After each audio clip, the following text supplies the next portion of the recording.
What if I told you there is a weapon in your pickleball arsenal that most players ignore, but when used right, it can give you a major advantage. Now here's the thing, the minute I tell you what it is, some of you are going to poo-poo it and others are going to perceive it as being too beginner-like to use. Stick around and I'll show you how the underestimated drop serve can set up the rally in your favor.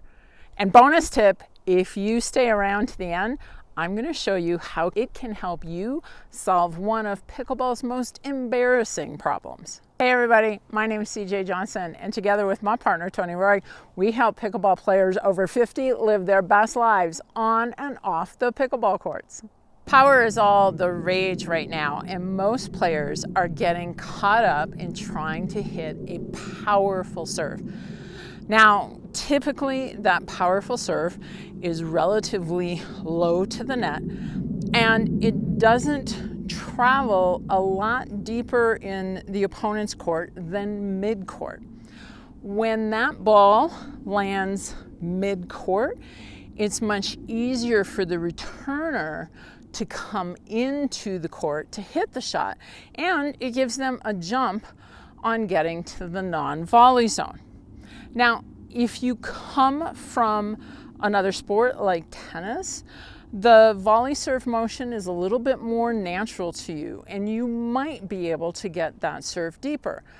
If you don't, the drop serve motion is going to accomplish the deep serve in a way that's much easier for you as well as easier on your body. At most levels, a serve that lands approximately 4 feet from the baseline, which is where I have the target over on the other side, lands 4 feet from the baseline and pushes the player further back is going to make the return much more difficult. So first, let me tell you why the drop serve is a rule-approved weapon. Let's take a look first at the volley serve. There are 3 rules that govern the volley serve. The first one is the server's arm must be traveling in an upward motion. Rule number 2 is contact with the paddle and the ball need to be made below the server's waist. And then the last one is the highest part of the paddle must not be above the highest part of the wrist. So the paddle needs to be in this position here. In the drop serve, there are no rules that govern the paddle motion. The rules for the drop serve pertain to the drop. So a couple of things. The drop serve can be made by releasing the ball from one hand or from releasing it from the paddle. The ball has to be released. It has to be, hence the name drop serve, right? It has to be dropped. There's no propelling the ball down in the drop serve. And one thing that we're often asked is, where does the drop have to land? Does it have to land behind the baseline?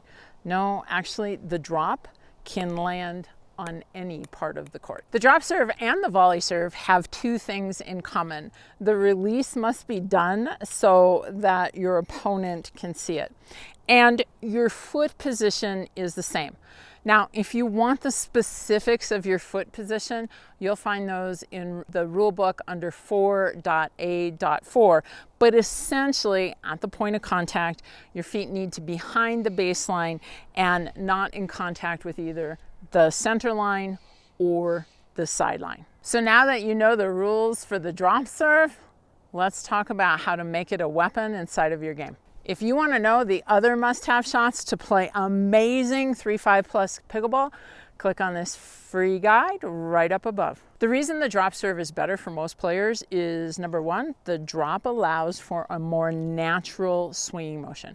For those of you who don't come from racket sports, that drop, that natural release allows that natural swinging motion, and because it's more of a natural motion, the contact is more consistent. The volley serve, there's timing that has to happen between the ball being released from your hand and the paddle making contact with the ball. And again, if you don't have that racket sports background, you might find that timing difficult. Because this drop serve allows for that natural motion, most players will hit it more consistently.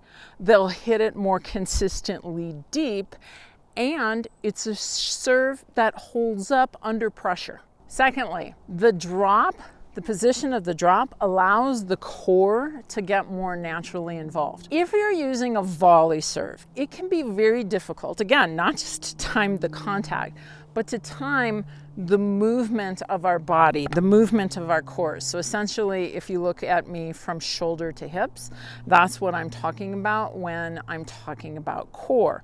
So sometimes in that timing, our core gets overactive or essentially non-active. Because this is a more natural motion, the core gets involved more easily. And the reason that you want that core involved is that's one of the things that's going to help to get you some power. And in this instance, that's one of the things that's going to help you to get that depth. Have you ever had trouble getting the serve to go where you want it to go? If you have, put a yes down in the comments below and make sure you stick around. I'm going to give you a tip in just a minute to help you to do that. But before I do, let me give you 2 more tips to make the volley serve most effective.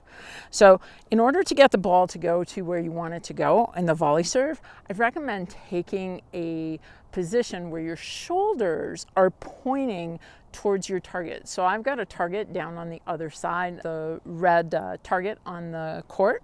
I want to point my shoulders in that direction so that my paddle will naturally follow through on that target line. Tip number 2, as you know, pickleballs don't bounce very high. And since this is a drop serve, you can't propel it down. You'd like to get this ball to bounce potentially as high as it can on its own. And the way to do that is just simply hold the arm up. You want to hold it at about a 45-degree angle and then allow the ball to bounce. That brings the ball up just a little higher, probably a little bit above the knee, around the thigh height, and that's going to allow you to make more consistent, clean contact. And to me, there's one last reason to love the drop serve is when you're practicing the drop serve, you're actually practicing your return. It really is the same swinging motion, the same core motion, the same footwork as your return of serve. So you're actually practicing smarter. Bonus time! Let's cure pickleball's most embarrassing problem, and that's the service yips. The yips, or what's commonly called the yips, are when a player gets it in their head that they just can't get the serve in, and the motion starts going all over the place. Now, one of the most common reasons that that's happening is there is an issue between the release of the ball and the contact with the paddle, and it commonly happens during the volley serve. It's just simply rushed. The drop serve allows that natural motion and it spreads out that contact, or between the drop and the contact, and it allows for more natural, less timed swing, if you will. One of the things that you can do if you're having an issue with the service yips is to use a technique we call bounce hit. It's actually from the inner game of tennis, Tim Galloway, if you're familiar with that. What I want to do here is I want to position my body, as we talked about earlier in the video, and when I release the ball, when it hits the ground, I'm going to say bounce, and then when my paddle swings, I'm going to say hit. And we want to have a very natural rhythm here. We want to hear, so it's bounce, hit, bounce, hit. We don't want to hear, that's something that's rushed. All right, let me show you how it's done. I'm here, I'm set, I've got my paddle up, bounce, hit. Right at your target. If you've been struggling with your consistency, or you've been struggling to hit the ball deep, why not give the drop serve a try?